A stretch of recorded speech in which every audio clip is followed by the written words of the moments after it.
Hello friends.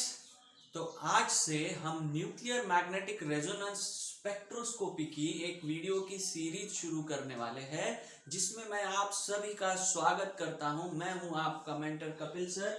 तो friends, आज के इस सेशन में, इस इंट्रोडक्टरी सेशन में हम देखने वाले हैं कि व्हाट इज स्पेक्ट्रोस्कोपी और स्पेक्ट्रोस्कोपी से रिलेटेड जो होती है लाइट, एग्जैक्टली लाइट होती क्या है। एनएमआर के प्रिंसिपल और एनएमआर तक पहुंचने से पहले ये दो ब्रीफिंग ये बहुत जरूरी है कि स्पेक्ट्रोस्कोपी बेसिकली क्या होती है और लाइट के प्रॉपर्टीज, इलेक्ट्रोमैग्नेटिक रेडिएशंस कैसे होते हैं।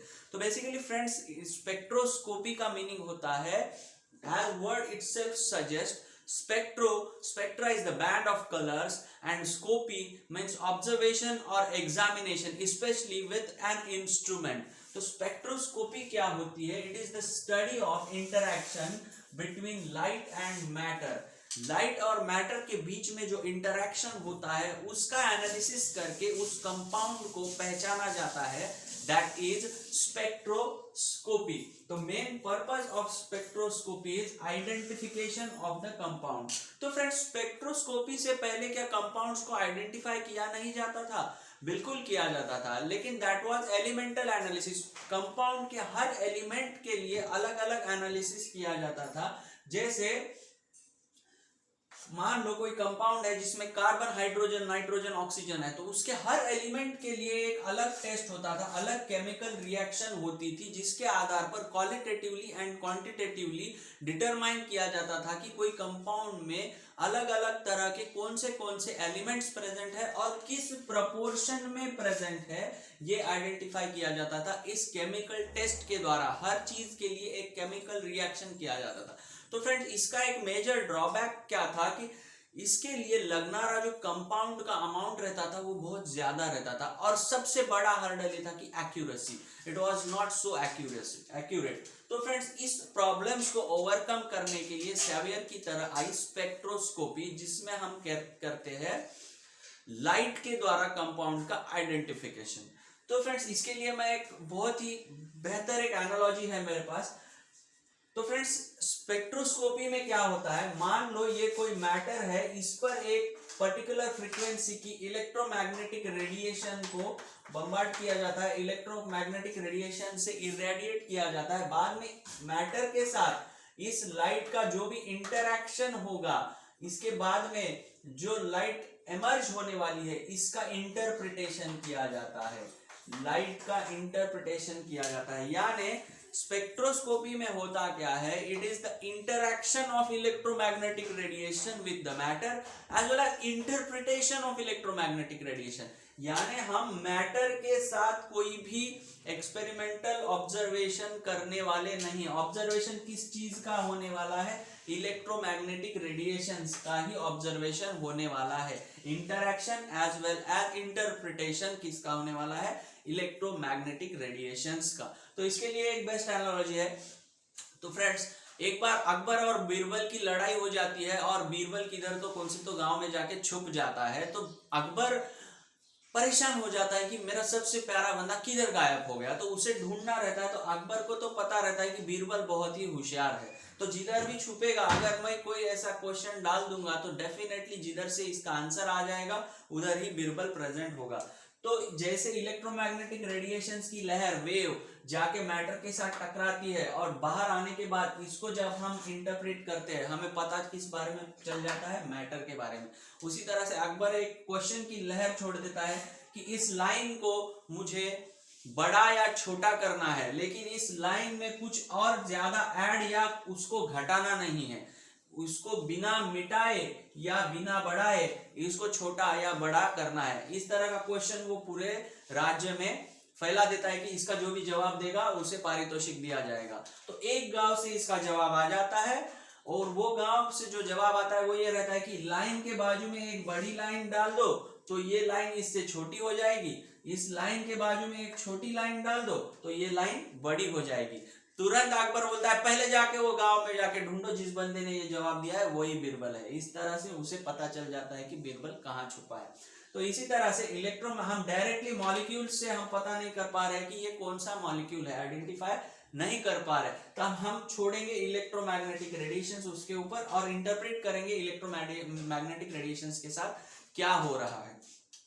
तो फ्रेंड्स आइंस्टाइन बाबा ने, सर आइंस्टाइन ने ये प्रूव कर दिया था जब तक ये स्पेक्ट्रोस्कोपी तक पहुंचने से पहले कि लाइट जो है, जो जब वो ट्रैवल कर रही है तो वो वेव की तरह बिहेव करती है, और जब वो किसी चीज से टकराती है, फॉर एग्जांपल ये गेंद है, जब ये ट्रैवल कर रही है तो इसका वेव नेचर जो होता है वो डोमिनेंट होता है, और जब किसी पार्टिकल्स के साथ ये हिट कर रही है, किसी ऑब्जेक्ट के साथ हिट कर रही है, तो इसका ये पार्टिकल नेचर प्रीडोमिनेंट रहता है। तो फ्रेंड्स इसी तरह से जब ये अलग अलग भांति भांति की वेव्स, इलेक्ट्रोमैग्नेटिक रेडिएशंस, जिसे हम वेवलेंथ्स के आधार पर क्लासिफाई करते हैं, जब मैटर के साथ इंटरैक्ट होती है तो इनके अलग अलग फिनोमेनन दिखने को मिलते हैं। जैसे हम इलेक्ट्रोमैग्नेटिक रेडिएशंस जब निकलते हैं तो कोई वेव जो होती है, कोई छोटी वेव होती है, कोई ज्यादा बड़ी वेव होती है, कोई और छोटी वेव होती है। इस वेवलेंथ्स के आधार पर हम इलेक्ट्रोमैग्नेटिक रेडिएशंस को क्लासिफाई करते हैं। और फ्रेंड्स इसकी एनर्जी जो होती है किस पर डिपेंड करती है, इसकी वेवलेंथ और फ्रीक्वेंसी के ऊपर डिपेंड करती है। आइंस्टाइन बाबा ने इसका भी फॉर्मूला दे रखा था, E = h/μ, यानी फ्रीक्वेंसी जितनी ज्यादा होगी उसमें इतनी ही एनर्जी ज्यादा होगी, वो इलेक्ट्रोमैग्नेटिक रेडिएशंस ज्यादा शक्तिशाली होगी। तो फ्रेंड्स चलो देखते हैं कि अलग अलग इलेक्ट्रोमैग्नेटिक रेडिएशंस, भांति भांति की वेव्स मैटर के साथ किस तरह से इंटरैक्ट करती है।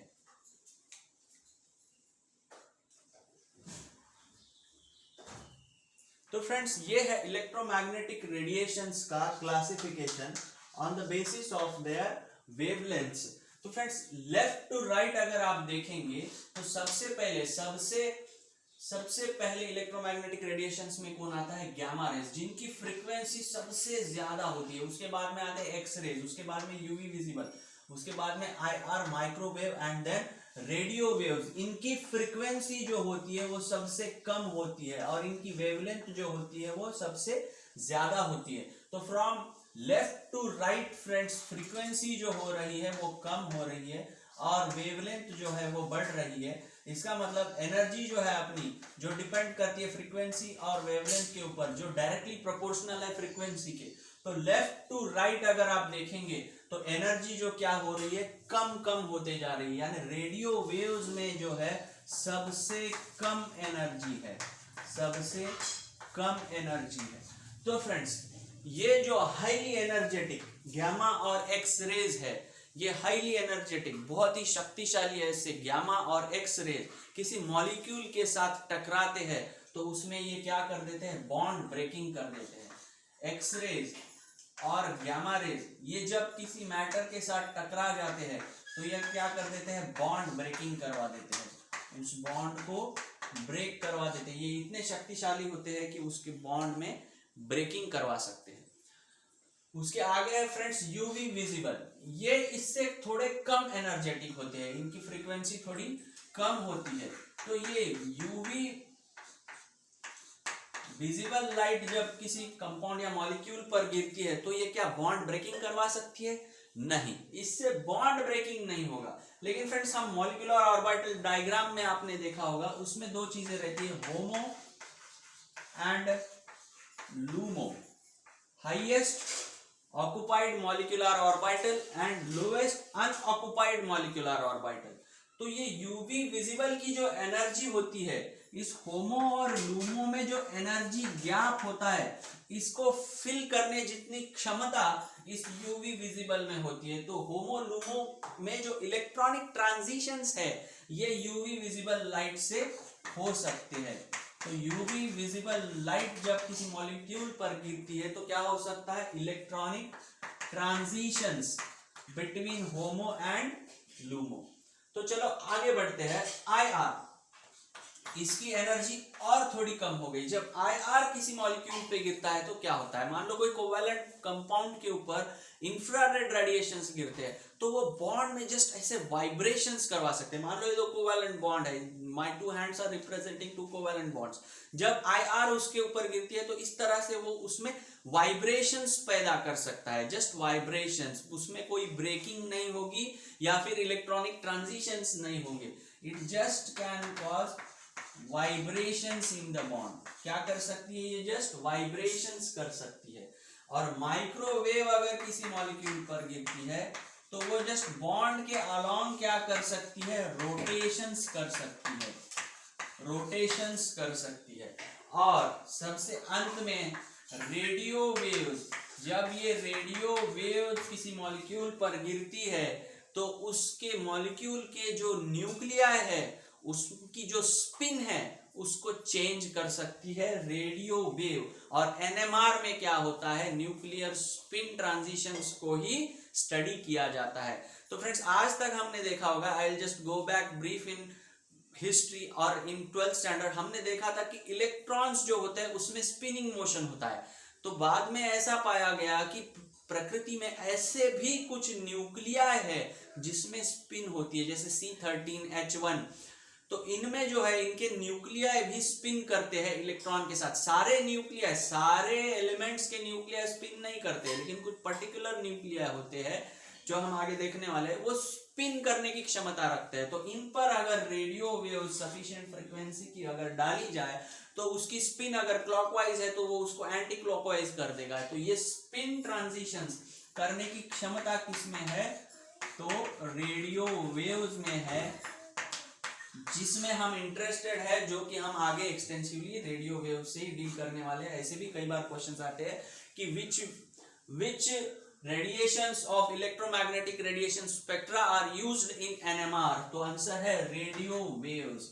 तो रेडियो वेव्स क्या कर सकते हैं? स्पिन ट्रांजिशंस कर सकते हैं। तो फ्रेंड्स अभी तक हमने देखा कि स्पेक्ट्रोस्कोपी क्या होती है। स्पेक्ट्रोस्कोपी होती है interaction of, study of interaction of light with matter. इसको अगर मैं 3 आई से रिप्रेजेंट करना चाहूंगा तो इसमें क्या होता है? इंसिडेंस ऑफ लाइट,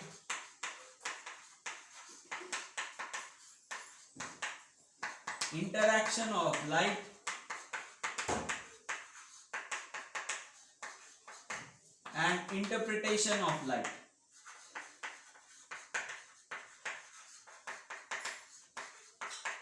स्पेक्ट्रोस्कोपी जो है लाइट से शुरू होती है, लाइट पर ही खत्म हो जाती है। लाइट का ही हम स्टडी करते हैं। इंटरैक्शन भी लाइट का होता है, इंटरप्रिटेशन भी लाइट का होता है। These 3 I best represent the spectroscopy. What is spectroscopy? It is the incidence of light, interaction of light and interpretation of light. तो फ्रेंड्स स्पेक्ट्रोस्कोपी के आधार पर जो भी अलग अलग स्पेक्ट्रा पाए जाते हैं, लाइट जो बनी है वो अलग अलग वेवलेंथ से बनी है। अलग अलग वेवलेंथ की लाइट मॉलिक्यूल के साथ अलग अलग तरह से इंटरैक्ट करती है, और अलग अलग तरह से इंटरैक्शन होने की वजह से अलग अलग स्पेक्ट्रा मिलते हैं और अलग अलग स्पेक्ट्रोस्कोपी का जन्म होता है।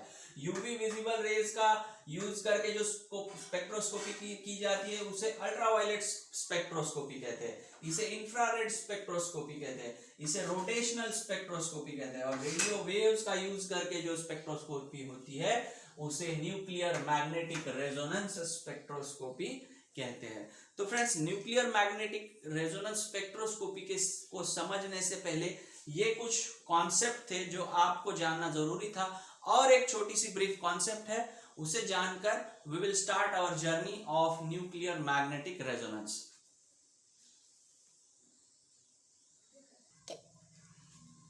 तो friends one last concept which you should know before beginning with nuclear magnetic resonance. तो इलेक्ट्रोमैग्नेटिक रेडिएशंस क्या होते हैं friends? Electromagnetic radiation as name itself suggest कि इसमें इलेक्ट्रिक और मैग्नेटिक फील्ड दोनों भी होते हैं, which are mutually perpendicular to each other.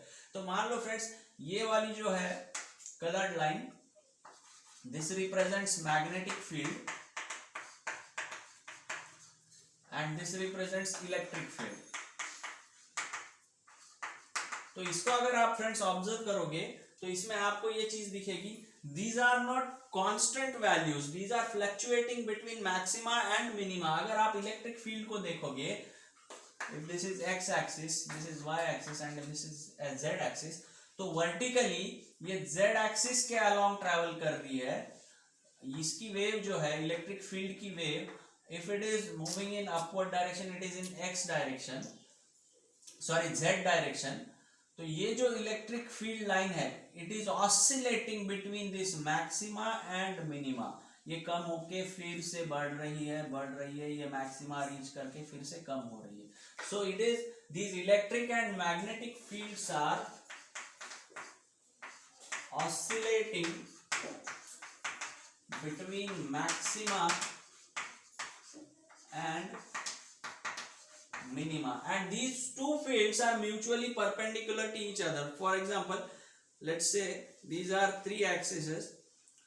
तो इसमें जो मैग्नेटिक फील्ड है that is moving along y x plane में, और y एक्सिस के अलोंग ये वेव मूव हो रही कुछ इस तरह से. ये मैग्नेटिक फील्ड अगर इस हॉरिजॉन्टल प्लेन में इस तरह से मूव हो रही है तो मैग्नेटिक फील्ड ये जेड एक्स एक्सिस के अलोंग वर्टिकल प्लेन में ये कुछ इस तरह से मूव हो रही है. यानी these three are mutually perpendicular. Which three? Electric field, magnetic field and direction of propagation of that wave.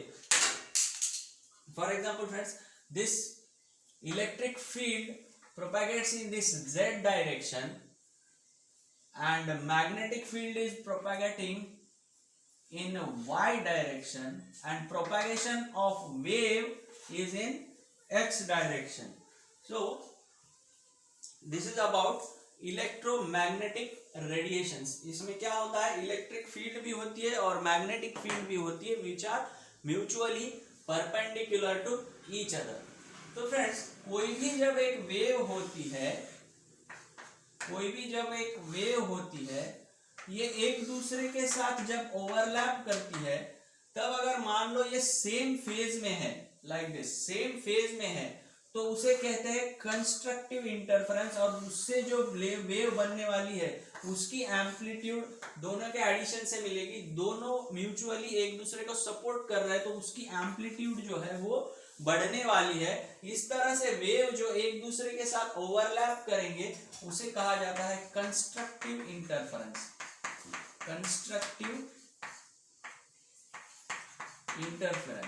और अगर ये आउट ऑफ फेज है, मान लो ये वाली वेव,